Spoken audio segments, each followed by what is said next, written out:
Hello প্রিয় viewers, সকলে কেমন আছেন? আপনাদের জন্য নতুন যে ব্লগ ভিডিও, এটা হচ্ছে আমি যশোর ট্যুর, ঢাকা ট্যুরের অংশ দেখতেই পাচ্ছেন। তো ভিডিওটি আমাদের সঙ্গে শেষ পর্যন্ত দেখবেন। তো আমরা ভিডিওটি মূলত 2 স্টেপে করা। কিছুটা বাইক রাইডিংয়ে আমরা গিয়েছি, কিছুটা পথ আমরা পাচেও গিয়েছি, 2 ভাবে ট্যুর করছি। এবং আমাদের 3 দিনের ট্যুর ছিল। তো আপনারা ভিডিওটা শেষ পর্যন্ত দেখবেন যে যশোর টু ঢাকা যাওয়ার জন্য যে গুরুত্বপূর্ণ পয়েন্টগুলো আছে এবং সুন্দর সুন্দর ভিউ আছে, আপনারা দেখতে পারেন। তো সেই অনুসারে আমরা রওনা দিয়ে ভাঙা টোল প্লাজাতে চলে আসছি। তো দেখতে পাচ্ছেন বাইক লেনের জন্য আলাদা লেন আছে এখানে, কারণ আপনারা দেখছেন যে যখন ভাঙা টোল প্লাজা ওপেন হয় তখন বড় ধরনের একটা ইনসিডেন্ট হয়েছিল, তার থেকে বাইক লেন আলাদা করা হয়েছে। এরপর আমরা এসে এখানে একটু যাত্রা বিরতি নিলাম ফরিদপুর। তো অঞ্চলটা খুবই সুন্দর, কারণ এই অঞ্চলের বর্ষার সময় 6 মাস পানি দ্বারা নিমজ্জিত থাকে। বাকি অংশ যেমন এখনের সময় সব রসুন এবং পেঁয়াজ লাগানো হয়েছে। কৃষক ভাইরা তাদের মাঠে যে অলস পরিশ্রম করছেন, এখন এইখানের কাজের সময় কারোই আসলে সময় নেই অলস টাইম পার করার জন্য। ফরিদপুরের যে এখন যে পজিশন চলতেছে, সেখানে অবশ্য শ্রমিক সংকট এবং নিজের কাজেই মানুষ অনেক ব্যস্ত আছেন। পেঁয়াজ এবং রসুনের চাষ ফরিদপুর এ অঞ্চলে অনেক জনপ্রিয় এবং অনেক বাম্পার ফলন হয় এ অঞ্চলের কৃষকদের জন্য।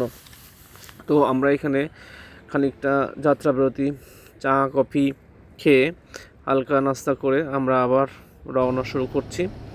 তো আমাদের সঙ্গে চলতে থাকুন এবং ভ্রমণকে যারা এনজয় করেন, যারা ভ্রমণ পিপাসু, তাদের জন্য অবশ্যই আমাদের যশোর টু ঢাকা যে এক্সপ্রেস হাইওয়ে আছে, তো তার চারিপাশের যে মনোরম দৃশ্য অবশ্যই আপনার এনজয় করার মতন। ভিডিওতে দেখতেই পাচ্ছেন যে এখানে এক্সপ্রেসওয়েটা কত সুন্দরভাবে তৈরি করা হয়েছে।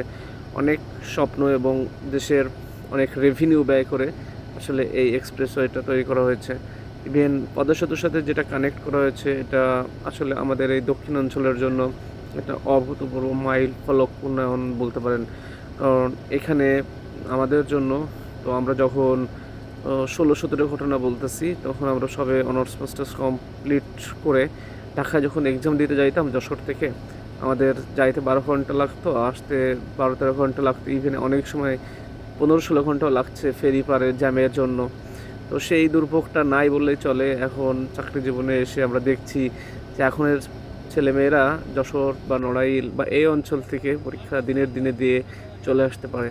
আমি আসলে কখনো ভাবতেও পারি না ওই 16-17-তে যে আমরা কখনো এত দ্রুত ঢাকাতে যেতে পারবো এবং ইচ্ছা স্বাধীন মতন আসতে পারবো। তখন সবচেয়ে বড় বাধা ছিল ফেরি পারাপার। ফেরিতে একবার জ্যাম লাগলে তখন সারাটা দিন, অনেক সময় সারা রাত ফেরিতে বসে থাকতে হয়েছে। আমার তো একবারের খুব মর্মস্পর্শী একটা খুব মানে হৃদয় বিদারক ঘটনা ছিল যে আমি জ্যামে 8 ঘন্টা বসে থাকার পর 7 কিলোমিটার হেঁটে লঞ্চ দিয়ে পদ্মা সেতু পদ্মা নদী পার হয়ে তারপরে বাড়ি আসছিলাম, অন্যের কাছ থেকে 300 টাকা ধার করে নিয়ে।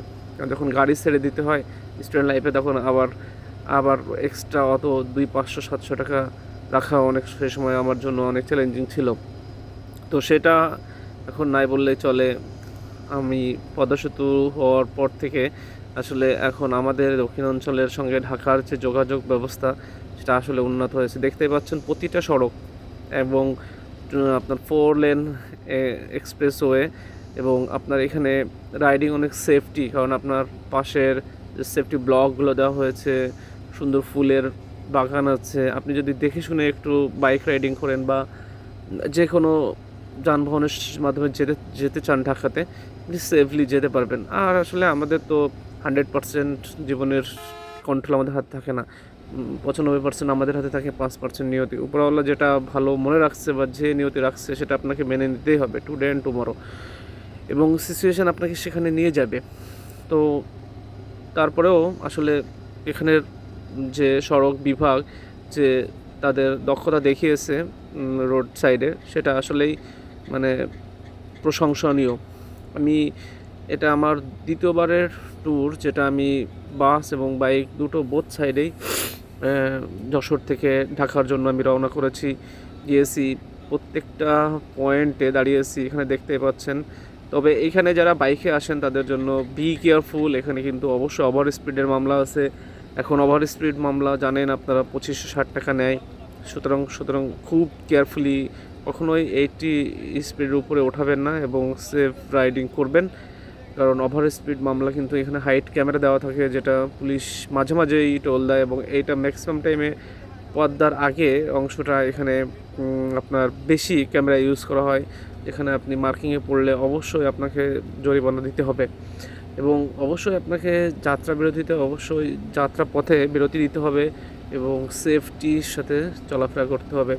তো দেখতেই পাচ্ছেন আমরা প্রায় নিয়ারেস্ট ঢাকার কাছাকাছি চলে আসছি। সামনেই আমাদের কাঙ্ক্ষিত পদ্মা সেতু আমরা পার করব, যেটা আসলে পদ্মা সেতুর যে অংশটা সেটা তো সবাই দেখছেন, কমন ভিডিও, কমন প্লেস। তো আমি একটু ব্যতিক্রমীভাবে দেখানোর জন্য চেষ্টা করছি যে দেখেন দুই পাশের পদ্মা সেতু বাদেও যে দুই সাইডের ভিউগুলো আসলে অনেক সুন্দর। সেটা 1 লেন হইতে পারে, 2 লেন হইতে পারে, 4 লেন, 6 লেন, বাট ভিউটাও সুন্দর। এখানে যে মানে পথচারীর জন্য মাঝে মাঝেই আপনার ওভারব্রিজ তৈরি করা হয়েছে, যেটা খুবই সুন্দর।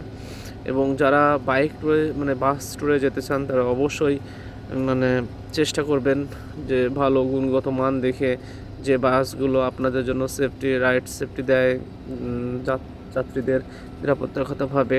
শুধু ওভার স্পিড মানে অনেক স্পিডে যারা চালায় এই ঝুঁকি নেবেন না, দেখে শুনে সুন্দর বাস চুজ করবেন যাদের মানে আপনার জনপ্রিয়তা ভালো, যাদের রিভিউ ভালো, তেমন বাসে আপনি যেতে পারবেন। তো আমরা কথা বলতে বলতে অলমোস্ট ঢাকার কাছাকাছি চলে আসছি। দেখতেই পাচ্ছেন এখানের ফুলের বাগানগুলো আসলে তো সুন্দর। মাঝে মাঝে মনে হয় এখানে একটু নেমে আসলে ভিডিও শ্যুট বা দাঁড়িয়ে আপনি একটু 10 মিনিট গল্প করবেন, এই সুযোগটা নাই। তো আমরা সেই কাজ করতে করতেই ঢাকায় পৌঁছে গিয়েছি। তো রিক্সা নিয়ে আমরা যাচ্ছিলাম নিউ মার্কেটের দিকে।